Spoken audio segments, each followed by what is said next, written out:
Hey guys, welcome to New Zealand's biggest gap year. It's an epic adventure that my partner Laura and I decided to tackle 2 years ago. 365 activities in 365 days all around New Zealand. Today we're going to do bone carving in Punakaiki. We're going to carve each other a nice little necklace, like a best souvenir of New Zealand you can even think of. You made it yourself. It's really cool. Plus, as a bonus, we check out the Punakaiki Cavern. So join me at the end of the video when I'm going to go over the comments and questions you had the first time we published it. See you then.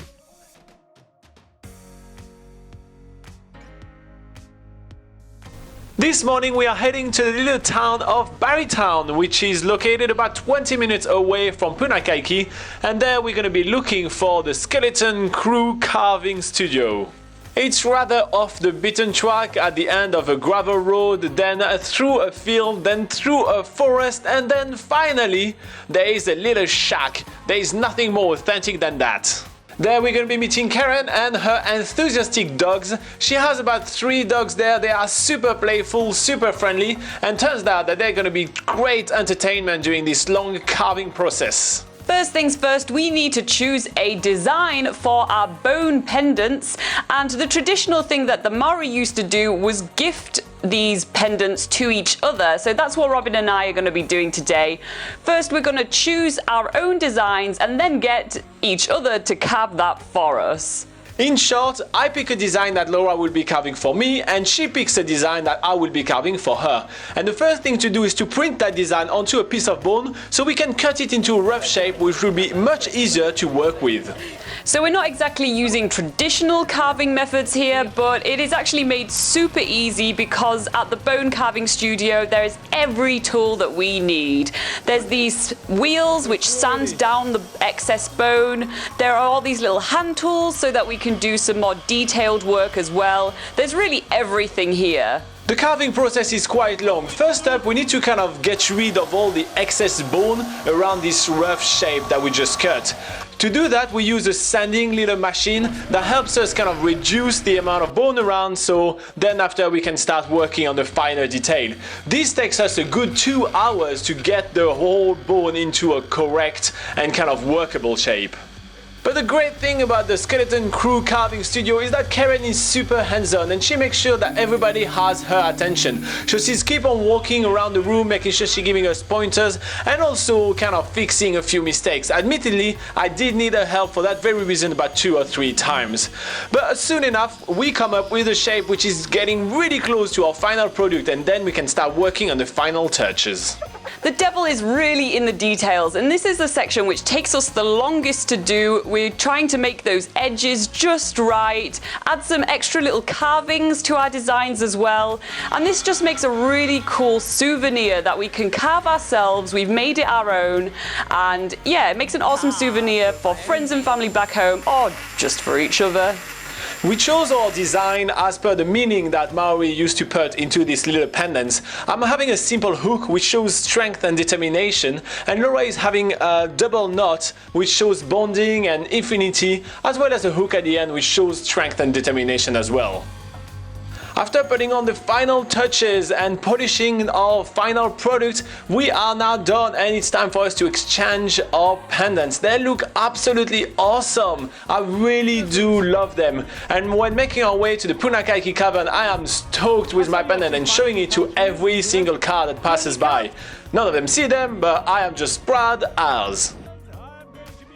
The Punakaiki Cavern is just a 10-minute walk from our accommodation at the Punakaiki Beach Camp, and it's just off the side of the road, so literally it's no effort to get here. You just walk down some steps and here you are, this whole cavern which you can explore at your own will. Although this is not the biggest cavern in New Zealand, this is still a massive space which is really fun to explore, and it has some really awesome features, including a lion-style rock right in the middle that I will be able to climb and take some awesome pictures in. Laura and I really had fun inside this cavern, but we would recommend you guys to come with a better torchlight on our cell phones because, well, we just didn't come prepared enough. There is an awesome section of the cavern with a massive beam of light coming through, and this gives a perfect photo opportunity. In fact, while we were in the cavern, we saw up to 3 groups of people that came in and just to take some pictures right on that very rock. Apparently they did find it on Instagram. By the way, you guys can follow us on Instagram at backpackerguide.nz. Robin does his good deed for today, picking up some rubbish left behind by, I guess, some other tourists. But we are heading back now to the Punakaiki beach camp for our final night here.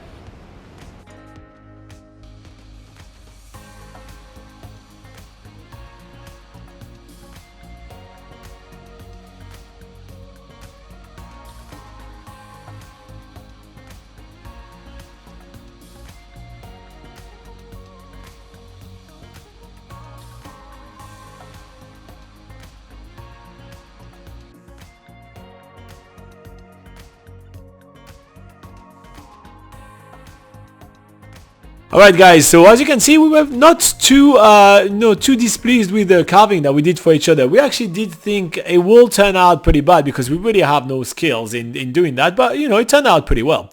So let's go over some of the comments you guys had the first time we published the video. So we had Baba Ovo Jr., which is asking, first it says good morning, so I like that.